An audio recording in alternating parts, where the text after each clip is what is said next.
कोरापुट जिले में 164 कोटी व्यय 337 प्रकल्पर भित्तिप्रस्तर स्थापन कले ग्रामीण विकास पंचायती राज और पानीय जल जोगाण मंत्री रवि नारायण नायक। दुई दिनिया कोरापुट गस्त समय जिलार विभिन्न उन्नयनमूलक कार्यक्रम समीक्षा करिसेंती।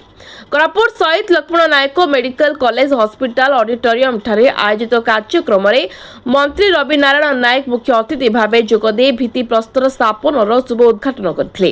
राज्य सरकार फोकस रे कोरापुट जिला रही मेगा प्रोजेक्ट माध्यम प्रति घर को पानीय जल जोगाई दियाजिबो। कोरापुट ठारे सुकु ब्रिज निर्माण कार्य चालू रही। ए ब्रिज निर्माण हेले दुईटी ब्लॉक रो 8 रु ऊर्ध्व पंचायत रो जोगाजोग माध्यम हेबो। जिले में रही विच्छिन्न अंचल को रास्ता संजोग कराजिबो। जिला दादन मुक्त हेबो। आउ कई बाहर राज्य को दादन खटिबा पाई जीवाकू पड़िबो नाही। जिले में कृषि क्षेत्र में उन्नति कराजिबो। कॉफी चाष को अधिक मात्रा रे प्रोत्साहन दियाजिबो। जिलावासी को अधिक प्रोत्साहन दियागले सेमानक आर्थिक अभिवृद्धि हेबो, जहा द्वारा अर्थनीतिर अभिवृद्धि घटिबो बोली मंत्री कहिथिले। कोरापुटरू वेंकटेश राव को रिपोर्ट, ONI न्यूज।